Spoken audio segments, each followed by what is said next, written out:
پوری دنیا میں دیکھیں نا, صرف پاکستان میں تو عدالتیں نہیں ہیں, عدالتیں تو برطانیہ میں بھی ہیں, امریکہ میں بھی ہیں. تو آپ نے تو انصاف دیکھنا نا کہ انصاف کس طریقے سے ہو رہا ہے. آپ یہ دیکھیں, یہ مثال اٹس سیلف ایک مذاق ہے, یہ مذاق ہے, یہ مذاق ہے. بھٹی صاحب اس مذاق کا سر لوگ ہنس رہے ہیں, وہ کہہ رہے ہیں حسن صاحب پورے دنیا کے اندر لوگ ہمارے پہ ہنس رہے ہیں. سر کیوں ہنس رہے ہیں سر لوگ ہمارے پہ؟ اچھا, یہ جو برطانیہ سے میرے بھائی کے دوست ہنسے ہیں وہ کتنے ٹائمنگ پر ہنسے ہیں.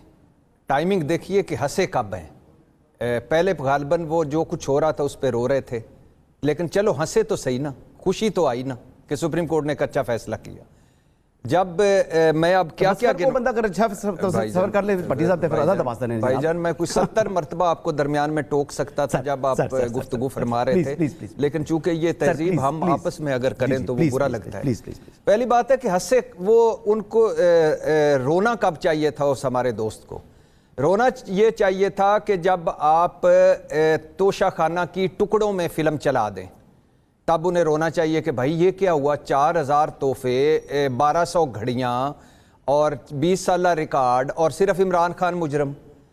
ان کو رونا کب چاہیے کہ یہ گاڑیاں جب لے گئے تھے تو گاڑیاں لے جانے والے جو لے جا ہی نہیں سکتے وہ ان کو کوئی پوچھ ہی نہیں رہا. ان کو رونا کب چاہیے؟ ان کو رونا چاہیے کہ اس ملک میں گھڑی چوری کرنا بڑا جرم ہے, ملکی مفاد کو نقصان پہنچانا چھوٹا جرم ہے. ایک میں 14 سال سزا, ایک میں 10 سال سزا. ان کو رونا کب چاہیے کہ فریال تالپور کو جیل میں ڈالا جائے تو زرداری صاحب آج بھی نہیں بھولتے, مریم پر مقدمہ بنے تو نواز شریف صاحب کو آج بھی دکھ ہوتا ہے. لیکن عدت میں نکاح کیس میں بشرا کو سزا مل جانی چاہیے, کیونکہ اس ملک میں ایک ہی خاتون ہے, بیٹی ایک ہی ہے وہ مریم ہے, اور بہن ایک ہی ہے وہ فریال تالپور ہے. ان کو رونا کب چاہیے کہ این الیکشن سے پہلے اس الیکشن کمیشن نے جس نے پہلی مرتبہ آئین توڑا کے پی اور پنجاب میں الیکشن بر وقت نہ کروا کے, دوسری مرتبہ مرکز میں نہ کروا کے, اور پھر تیسری مرتبہ صدر سے مشاورت نہ کر کے, اس وقت نہیں روئے. ان کو رونا کب چاہیے تھا جب قاضی فائز عیسیٰ صاحب جب نے بلہ چھین لیا. ان کو رونا کب چاہیے تھا جب سیاسی سپیس لے لی گئی. ان کو رونا کب چاہیے تھا جب مخصوص نشستیں لے لی گئیں. یار کبھی ایسا ہوا ہے زندگی میں؟ یعنی ہم چاہتے ہیں اس پورے ملک کو, اس پوری جوڈیشری کو, میں تو کہتا ہوں اس دن بخار چڑھنا چاہیے تھا جس دن یہ الیکشن کمیشن غلط فیصلے کر رہا تھا, اوپر سپریم کورٹ بیٹھی ہوئی تھی.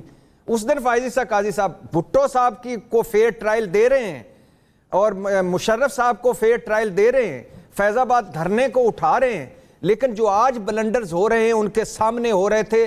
اور میں نے ایک مرتبہ بولا تھا کہ الیکشن کمیشن کو وکیل کرنے کی کیا ضرورت ہے فائز عیسیٰ قاضی صاحب کی عدالت میں, اور لیکن نیچے جو کچھ ہو رہا ہے ان کو کوئی نہیں. اور پوچھتے کیا ہیں سارا دن ساری رات وہ ہیر رانجھا سنتے رہے, دن کو پوچھا ہیر عورت تھی کہ مر. لیکن بھٹی صاحب 47 ہوتا کیا ہے؟ بھٹی صاحب چیف صاحب نے پوچھا, یہ صرف 2 جملے بھائی جان, صرف 2 جملے. فارم 47 ہوتا کیا ہے بھائی؟ یہ جو ہوتا ہے ہو گیا ہے.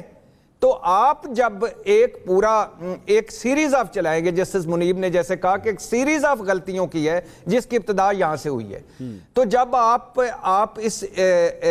کہتے ہیں کہ ہم بڑے ڈیموکریٹ جج ہیں, آپ کہتے ہیں کہ ہم ڈیموکریسی پہ بلیو کرتے ہیں, آپ 14 یا 18 لوگ جس میں اکبر ایس بابر اور نورین صاحبہ بھی شامل تھیں, ان کے لیے آپ کروڑوں ووٹرز کا تہ و تیگ کر دیتے ہیں, بلہ چھین لیتے ہیں.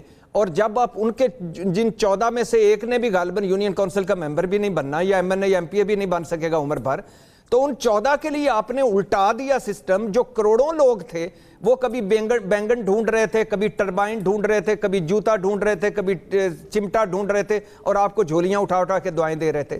تو بات یہ ہے کہ جب آپ نے جیل میں ڈالا, نااہل کیا, جب آپ نے اس کے بعد آپ نے لگاتار 3 اس سولیسٹر صاحب جو تھے ان سے پوچھئے کہ جس طرح ڈیالہ جیل میں 3 کیسوں میں سزائیں سنائی گئیں, جس طرح کیس چلائے گئے, پھر اس کے بعد آپ نے کیا کیا؟ اس کے بعد آپ کہا کہ یہ پھر بھی قابو نہیں آتے, پھر ان کی کہا سیاسی سپیس لے لو, پھر کہا ابھی بھی قابو نہیں آتے, شناخت لے لو, پھر اس کے بعد کہا کہ نہیں پھر بھی کبوتر اڑانے سے طوطے اڑ گئے, تو پھر کہا کہ آپ بھی ذرا فارم 47 لے آؤ, پھر مخصوص نشستیں لے آؤ, اور پھر سارا کچھ ہوتا رہا. یہ ہماری سپریم کورٹ خاموش رہی. اب اگر ججز نے یہ کہا ہے کہ یہ جو طریقہ انصاف ہے, یعنی دیکھیے نا کہ بلہ کس سے چھینا تھا؟ کوئی سنی اتحاد کونسل سے چھینا تھا.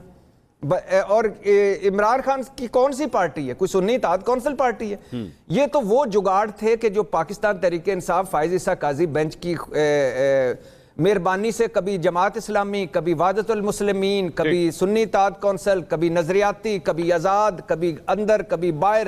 اس وقت جو غلط تشریح ہو رہی تھی تو وہ بھی چپ تھے، غلط تشریحیں والے بھی کر رہے تھے.